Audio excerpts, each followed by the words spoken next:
I got it all taken care of, sorry. Oh, good. All right, excellent. Okay. Great. So I'm Joanne Sirotkin. I'm from Legal Services of the Hudson Valley, and I am the attorney in charge of the White Plains office there. And we've been using Teams actually for our primary use of means of communication for quite some time. So, and I see some Westchester folks on the phone. Hi. I will share that my computer and my coffee maker crashed just before this meeting. So I had to reboot everything. So I'm just getting our PowerPoint notes back up again.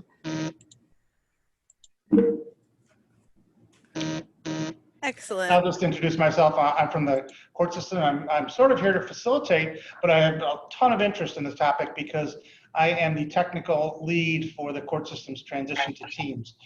So we've been busily working on Teams almost since March. We started out with Skype and then switched to Teams. So super excited to be here today. I've been with the court system since '98. Before that, I was a computer coordinator for a couple of school districts. So I've been doing the technology thing for quite some time and enjoy the heck out of it, and super happy to be here. I have to say that that Ann and I were both very excited that Peter is joining this presentation too, since he is a wealth of knowledge about that process. Definitely. Sorry, go ahead. You want to go? I was just going to introduce myself very briefly again, so it's on the recording. Hi, I'm Ann Malak. I'm a managing attorney at the Legal Aid Society of Northeastern New York, and I'm co-chair of our tech committee, and we've been learning a lot about Teams, particularly this year. What you're looking at right now is actually my Teams screen. We thought that might be an interesting spot to start with. What does Teams look like? And that was going to be our first poll.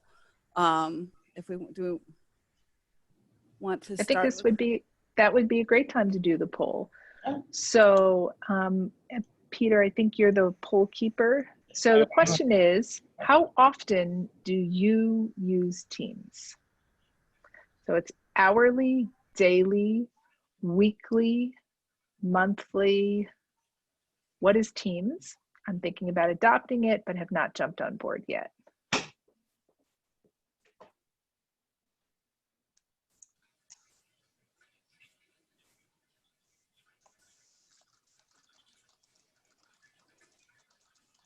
Oh, so this is really interesting.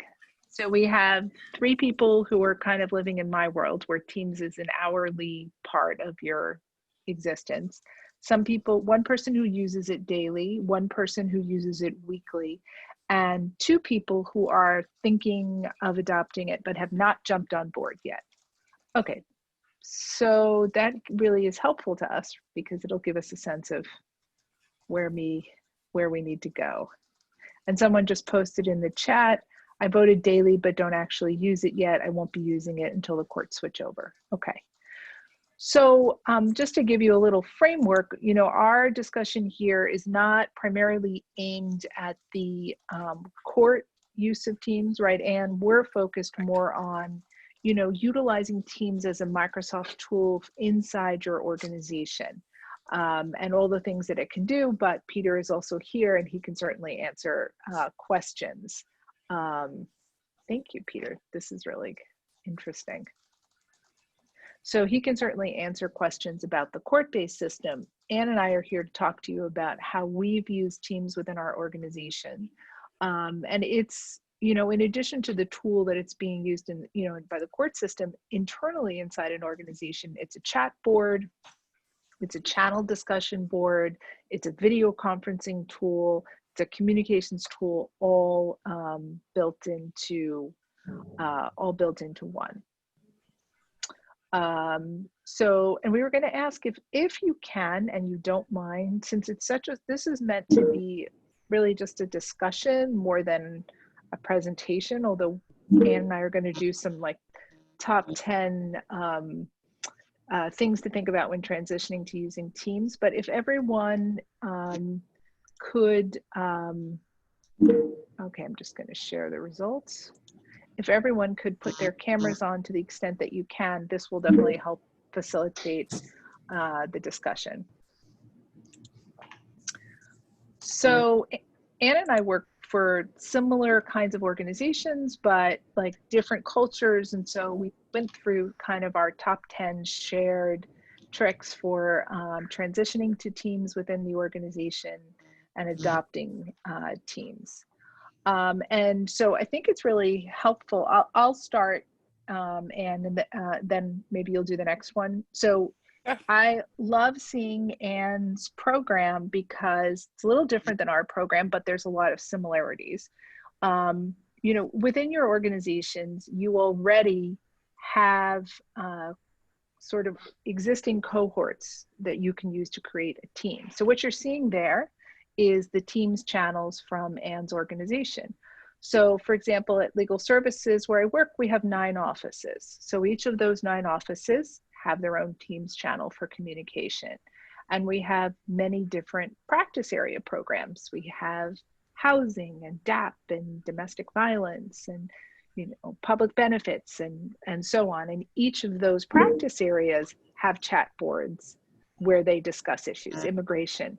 And within those chat boards, there are certain subgroups that have broken off to focus on a certain issue like U visas or VAWA self-petitions.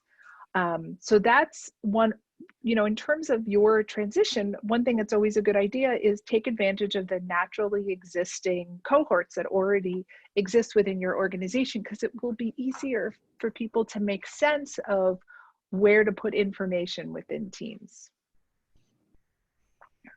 One thing that we did, you'll see over here, the first team that I've got listed up is Team at Test.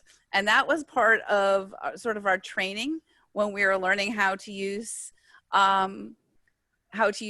And I strongly suggest you have a play team that you can have people as they are learning how to use teams play with so that they can try things out, put things on, take things off, do whatever they want with it, so that they have, without wrecking Joanne's beautiful channels.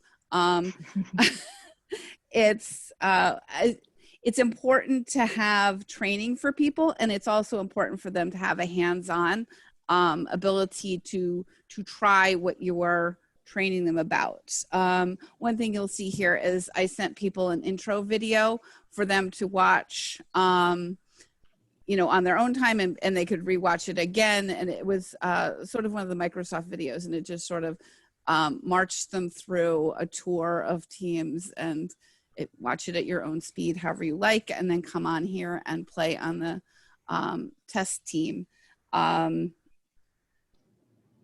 It helps when we went remotely, not everyone was using Teams in our offices. And I had one person who I said, okay, we're going to do this. We started out on our cell phones. I said, I'm going to share my screen and you can follow along. And by the end of that meeting, she could do it herself. So that is, sharing screens can be a really good way of introducing someone, so you can walk them through and they can see what you've done. We've also done sort of, I think right now we're at about approximately monthly tech talks, where we have, we talk about different aspects of teams among other tech topics. And I have those recorded and they're put in our SharePoint for people to review if they can't come to the tech talk at that time. But it's really important to, I'm trying to add pieces to teams as we go, as I find something interesting or useful, share it. And I guess training and training of everyone. Yeah. is our big mantra on that point. One of the things, when we, just as an anecdote, in February, I was still dragging people kicking and screaming into Teams. I presented at a manager's meeting on how to use it. And everyone was like, why do we need Teams? We have email. And, people didn't get it until they really needed to get it. So when we suddenly went remote and we realized that the only way for us to communicate with each other and see each other was going to be using the video conferencing tools involved in Teams, we went around and we trained every person at my organization on how to use Teams. And we did it in these small cohort groups so people could make mistakes and ask questions. And it was really effective. I mean, I think I did 12 trainings in 2 weeks, but it was okay because then within a matter of weeks, our organization had undergone this culture change where all of a sudden people were really having a lot of, especially practice area discussions, were suddenly and finally happening on Teams. And so, teaching people the value of, oh, well, you might not be able to walk into your manager's office to ask a quick question, but you can use the chat function in Teams to ask that quick question. So it was a matter of training people, letting them test it. And we've done the similar thing with the Tech Talks. Basically, it doesn't have to be you or the person who's really kind of the leader on Teams. It can be somebody in the local office who's just good at technology and is willing to walk through and problem solve with people. So using those kinds of informal supports within the organization is terrific. So one of the things we also did is we have people who are practice area leaders within the organization, and we encouraged them to use Teams for their discussions and for their meetings. And once they started doing it, everyone wanted to be where the practice area managers were because they had the answers. So that's where everybody migrated. And then I guess, oh, go ahead, Anne, you're next. Oh, about when Joanne says training everyone, it's very important to get sort of train management as well, so they have a sense of what this is and what the benefits of it are and what decisions need to be made about this. For example, do you want to have permissions? Who can set up a team? Who can set up a channel? What is it going to look like? What is the structure going to look like? What is, are you going to have a setup where it turns on automatically when you start your day? And so that was something where, we can make recommendations to directors and say, this would be a good thing to have happen. Because when I go into my office in the morning, Teams pops up and it just automatically starts up when I log in. And I find that to be really beneficial because especially when people are in multiple offices, some people are working remotely. It's great because, as Joanne said, people can chat, people can call me on Teams, and that's been really helpful. It drowns out some of the I don't know what your email boxes look like, but mine, mine is crazy. It's about 100 required response emails a day. And what Teams can do is reduce some of those email exchanges because it creates quicker response modes. And also it takes away the dreaded reply all email. Yes. Which is kind of the bane of everyone's existence and really cuts down on everybody's productivity. Absolutely. So in terms of like decisions that would be made, I would say starting it up automatically would be a really important one.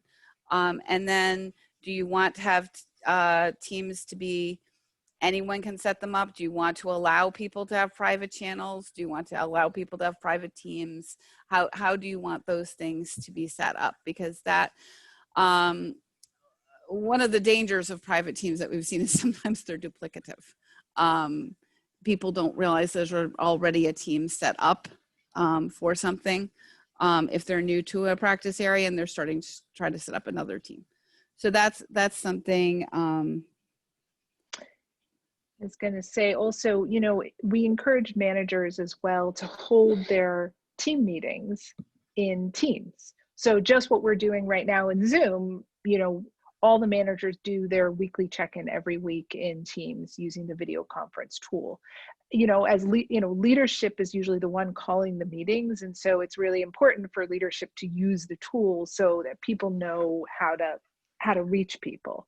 And then, there's also the gentle redirecting of, when you've used the wrong mechanism. I mean, for the first month, every time somebody posted something in email to a practice area discussion, which is really, within Teams, for those who haven't used it, if you have a channel for your domestic violence group and somebody posts, what's that? I said, these are channels. These are channels. And these are channels. These are channels, right? So these are channels here. So somebody will post a question, has anyone had an experience with this opposing counsel? And then everyone hits reply underneath so that all of the answers are consolidated together. If you had posted that in email, that would have been 15 responsive emails in your inbox. And usually that's the point at which I'm gently redirecting people and saying, this would be a really great conversation to move to Teams. And after about a month of that, people finally did, because, they realize, I get an immediate response from people in Teams and it doesn't clog my inbox, which I need for other things. So it definitely is sort of a training and reminder process. And it's easier when you have it set up like that to see who's responded and go back and look at the responses if you need to do that. Similarly with a meeting, if somebody is sharing a file or sharing a link during the meeting and you want to go back and find that's really helpful than when you've got it 11 different places. One thing is, to remember as Teams is evolving, one of the big complaints early on was that you could only see 4 screens at a time, and you can now see more screens.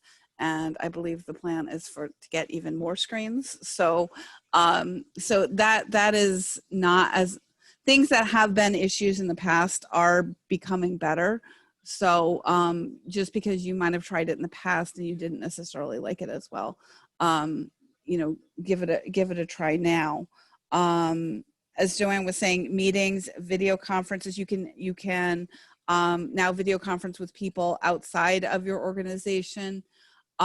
You can, as you said, the court is going to be using it. So this is something, this is a really good time for people to jump on board and get some practice within their organization if they're going to need to be using it for the court.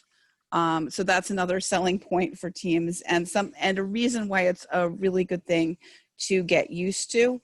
And another thing is, you can actually, if somebody puts a chat in on your channel, you can also have people use these little emojis to vote.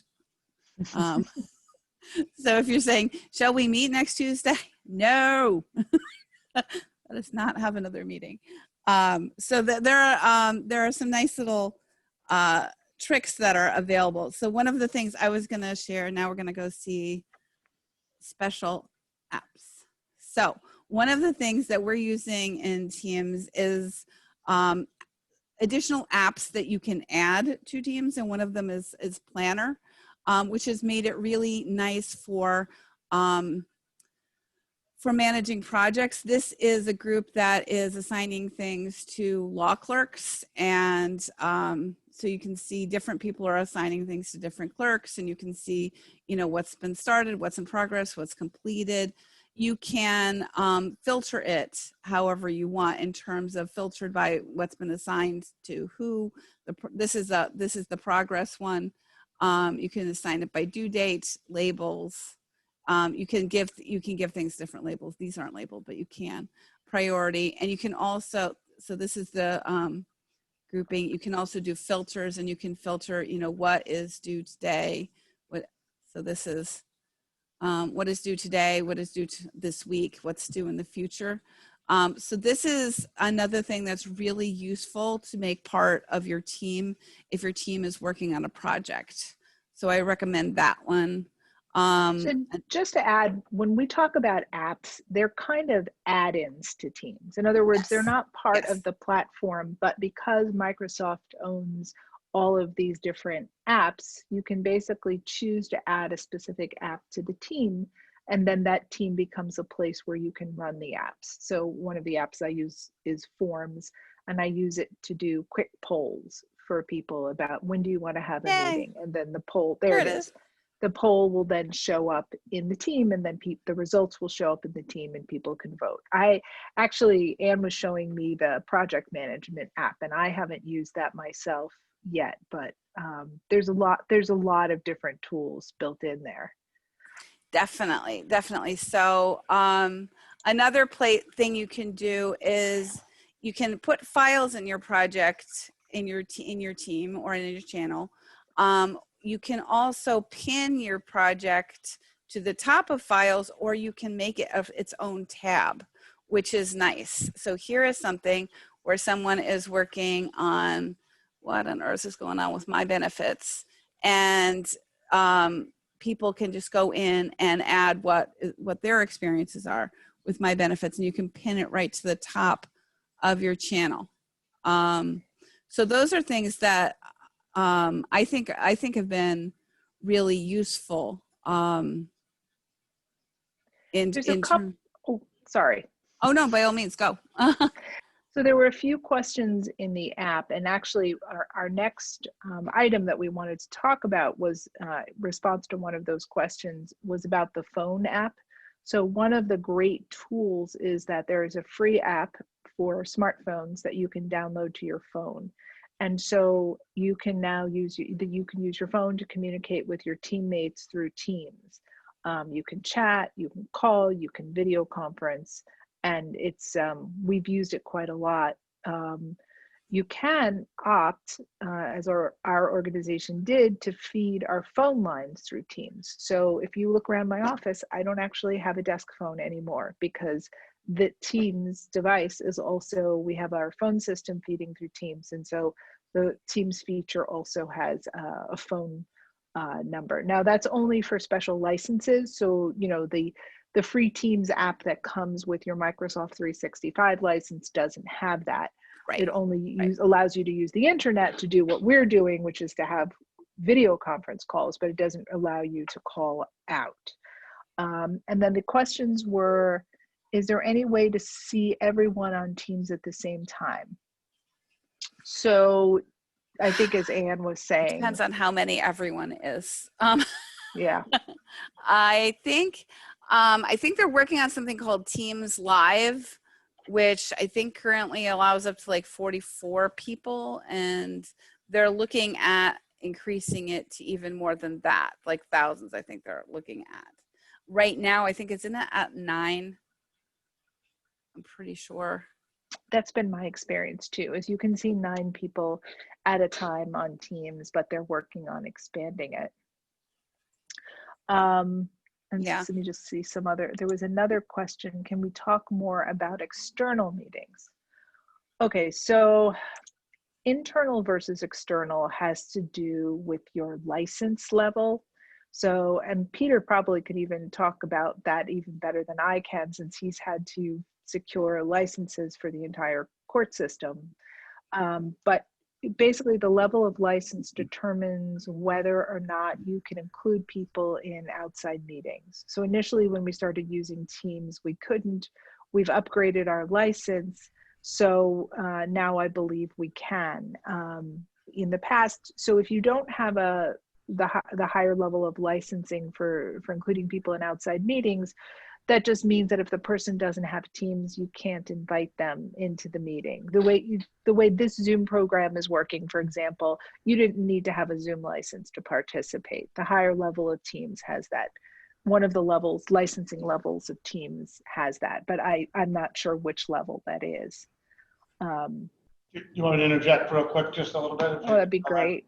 Yeah, so externally, like the court system, we're transitioning from Skype to Business to Teams. And as a part of that, we obviously have a lot of external candidates who come in to the court system for their hearings. You can download, our preferred model is downloading the client, and you can get the client for free on Mac, regular computers, Apple or iOS, Android. Those are the ones we generally support. It does work on a Chromebook, but it's web-based. Additionally, you can just log in using a web interface without having to install the Teams client. So you don't have to have the software as an external. We don't really have any problems with folks coming into regular Teams meetings externally via browser, via a phone or whatever. On some of the phones, I'll just add, you don't get the gallery view. I'm not sure if that's what Stacy was talking about. And I'm not sure which ones that I could look it up, but so like maybe the Android or the iPhone, you may not get the gallery view, but if you do it on an iMac or a desktop, you'll be able to get it. But generally speaking, we have no problems with external candidates coming in. The phone licensing is a little freaky, and I'll sort of end my discussion with that, where it's killing the court system, because a lot of our folks come in, especially the litigants, they come in with dial-up or whatever, and it costs a lot more for the license to have a phone number associated with a Teams meeting, and then you've got to pay for the minutes that they use. So you're getting sort of crushed doubly. It's our director of technology's biggest concern at this point to try to drive those prices down. So, but if you just come in over the internet, that's fine. It's no big whip. But you do have to have special licensing to have a phone number. So typically the way we've gotten around it, and this is way in the weeds, sorry. We have service accounts that do all the meetings, all the, any court case or any appearance that's going to come out. It's typically scheduled with a service account that has a phone number attached to it. So that way one service account can schedule hundreds of meetings. They'll all get their separate phone numbers for each of the meetings, but we only have to give a license to a service account. So that's just an example of licensing. And let's see. And I think that's really helpful, because I've had people who are making, we've been using Teams for months, but I also have people who are using Teams for court appearances for the first time. Some of the court appearances get generated with a phone number, some don't. They were asking me why that was. Now I understand better some of the licensing, and cost related issues for the court. So does the web version of Teams work on Safari? I checked if you have a Mac and Safari is your default browser. So if the Mac question, I'm not a Mac user. But what I will say is that it's been my experience that Microsoft products tend to work better on Microsoft browsers. So, or Chrome. I mean, Chrome is great. That's what we use for everything business related. We're using Chrome these days, for our legal server browser, for our, for our SharePoint, and it works fine. I have not experimented with Safari. No. I only have Safari on my iPhone, but I have the Teams app downloaded to my iPhone, so I don't need to worry about opening it up in that kind of a browser. If you have a Mac, you might be better off downloading the app to your computer as opposed to trying to run it through Safari, because I just don't know what would happen. But I will say this, Microsoft has a very robust training platform, and a lot of what I learned about Teams, I learned by just going through their teachable videos series.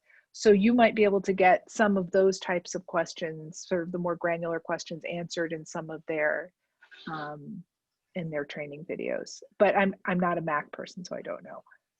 Nope. Neither am I. So maybe we just, what other experiences are people, did I miss anything on our outline, Anne? I don't think so. I think we're good. Well, I mean, in terms of, we were looking for what people's, if people have run into challenges, particularly people who are using it on an hourly basis, what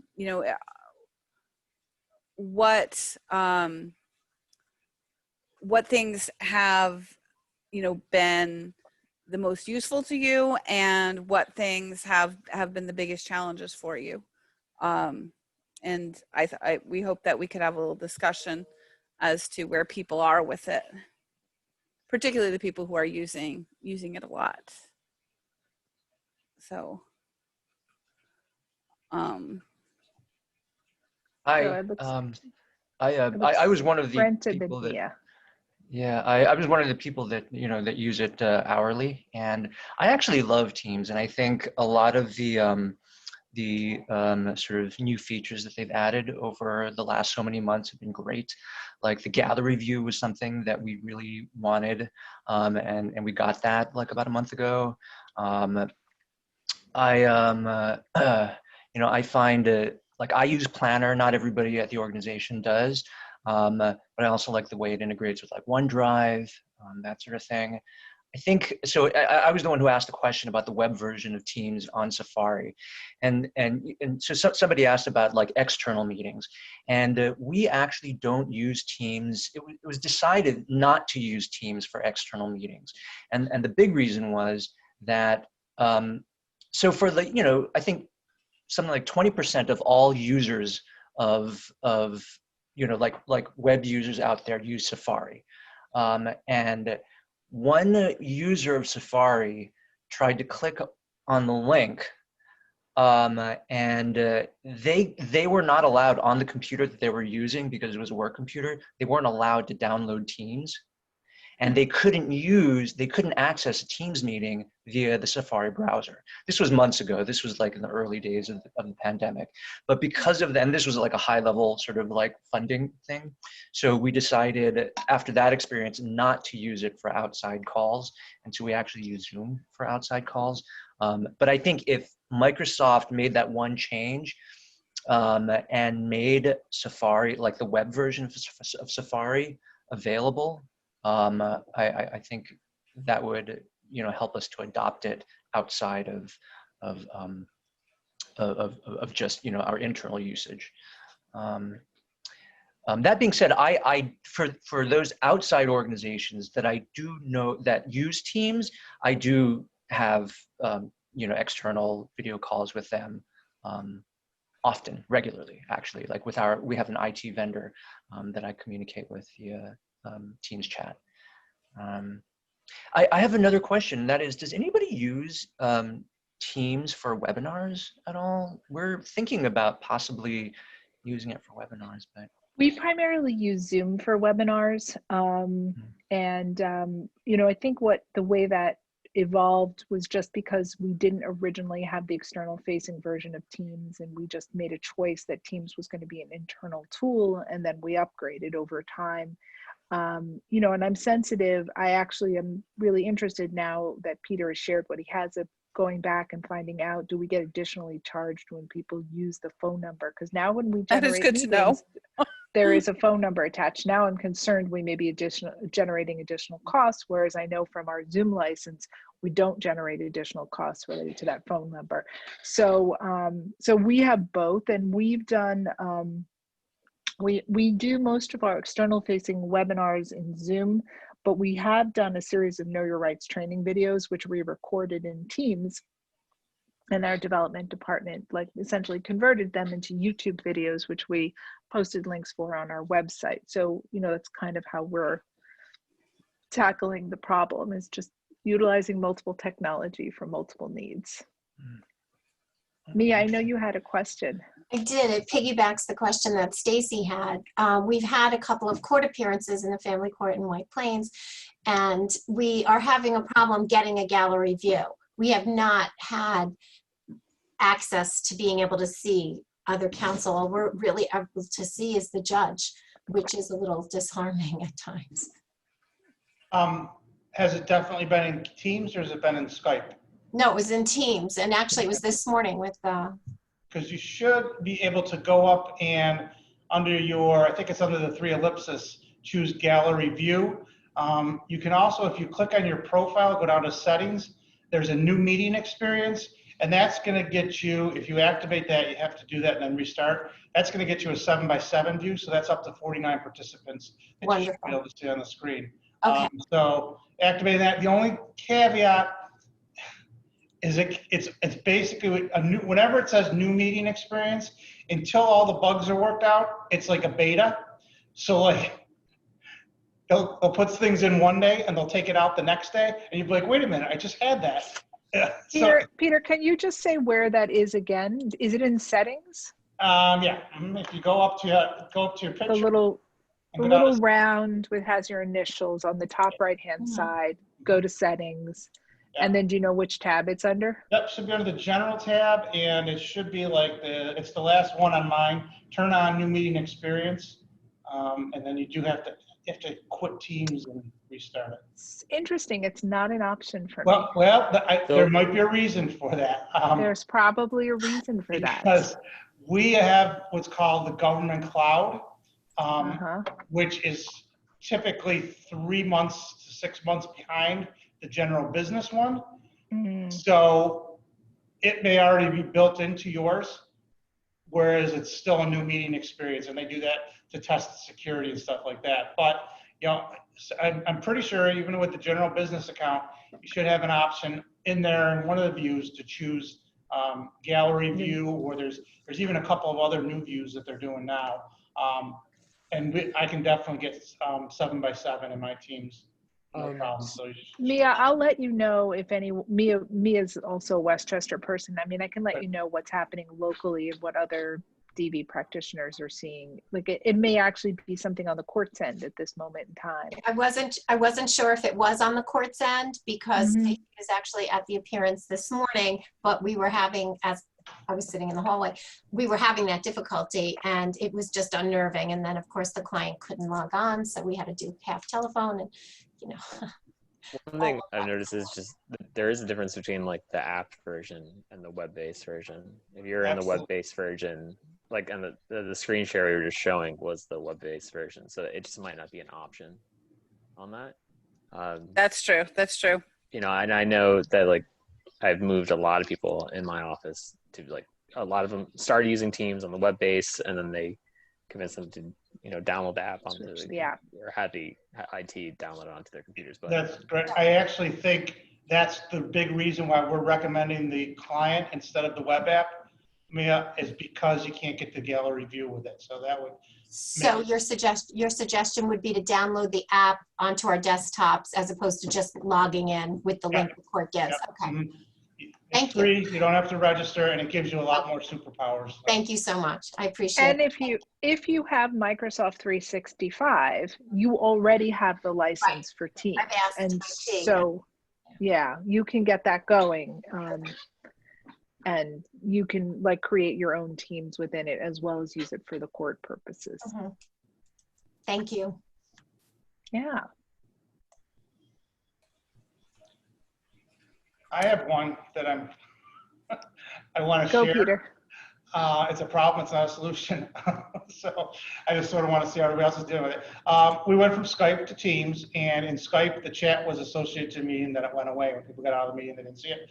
The chat is perpetual in Teams, which means that when we do a perpetual court hearing, like oftentimes we'll have a hearing that goes for a year, and it'll be the same web link, and we just have people come in, they come into the lobby, we let them in when it's their court case, and then bada bing, bada boom, we kick them out when they're done with their court case, bring the next one in, sort of just like a cattle call that you would see in a regular courthouse. The struggle that we have is that the chat is persistent. So if you have the Office 365 account and you were in a meeting, the same meeting 6 months ago, and I type in somebody's social security number, it's going to pop up on your screen unless we remove them for the chat.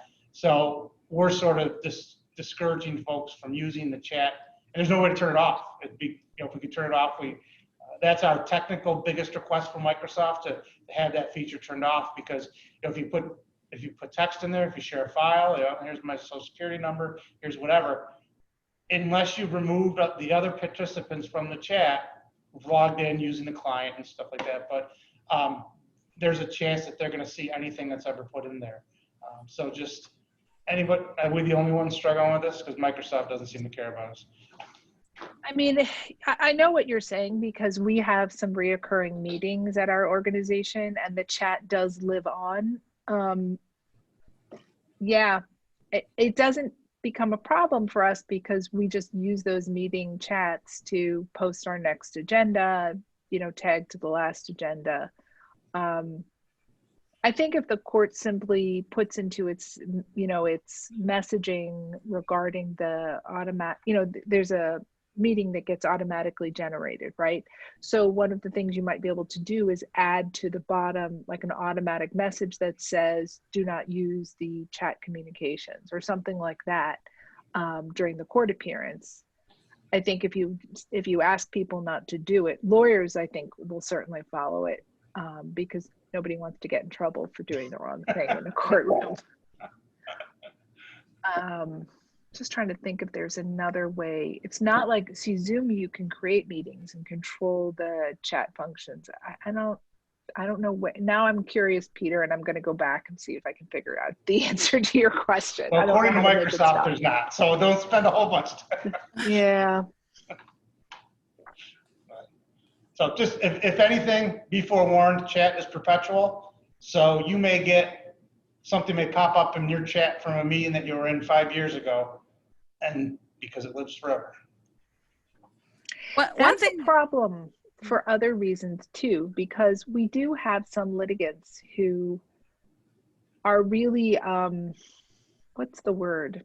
Vexatious litigants. You know, and so once they feel like they have a way to communicate with the court or communicate with the other parties, they may try to utilize that. So that is, You can remove them from the chat. If you go into the chat of the meeting, you can right click on the user and remove them. So that's the solution for that. you remove them from the meeting though, right?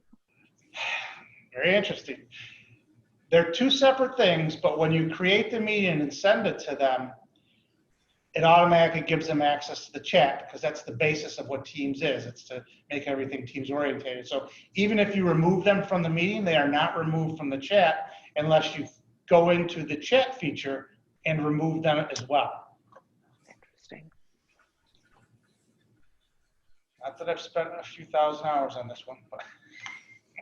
I mean, one thing that Joanne and I were talking about the other day too was when to use chat versus when to put something in a meeting, and when to put something in a team, you know, when to put something in a channel. You know, would you have your meeting in a channel? Would you have, or is it something that you would just do via call or via chat? Because they sort of accomplish different things, and they show up in different places in your, you know, in your history and where things are recorded. So that's something else that's good in terms of your training process, and in terms of when you are sort of brainstorming about what you want the structure of your teams to be, to think about how you might use the different things. Like, for example, you know, somebody's chatting with you, and it will show up on a chat link, but it won't. You can do a chat that's external from a team. It doesn't have to be part of. It doesn't have to be part of the team, and it would still be recorded separately in tab. Oh, thank you for bye. So that's something to think about. Does it need to be in a separate channel? Does it? And you can do. Potentially tag people so that you can move that into like a private tagged area as well. So that's something to think about in terms of how you're going to structure things, and how do you want to have your discussion. We've made a decision so what you can do is you create a new meeting, and there's a place where you can list a channel in that meeting. So some people think, oh, we're having a housing practice area meeting, let me list the housing channel in the meeting. Well, what will ultimately happen is that the chat that gets recorded in your meeting will get listed out in your channel, your team's channel for housing, which really kind of clogs it, because when people are chatting in meetings, they're chatting in real time. Hey, that's a great idea. Oh, I really like that, Anne. And so then that all gets recorded in the channel, which is really a channel for exchanging ideas and practice area information. Oh, I had this really hard case with this issue. Has anybody seen this? Yes, I saw that. This is what I did. So the chat can actually, we made a decision to delink the channels from the meetings because the chat was creating a mess of our channels. It's just like some of the things as you start to move through your implementation. But many of you sound like you're already using it. And I mean, I will say it's like my favorite new tool that our organization has adopted. And I don't know how we would have gotten through this time period without it. in all honesty. We use it constantly for communication, and in the face of this pandemic, which is going on and on. I mean, I'm in my office today, but I have 3 other people in an office that would have usually had 20. I mean, it's just, we've really relied on this to move forward during this time. And what's great about it as well is I go back and forth from my office to my home, and this computer is my office. So my I can call clients, I can have external conversations on it, I can do all my video conferencing right here. So I'm trying to go paperless. It hasn't fully happened yet, but I'm working on it. So can I ask a question about like external dialogues, maybe with like clients?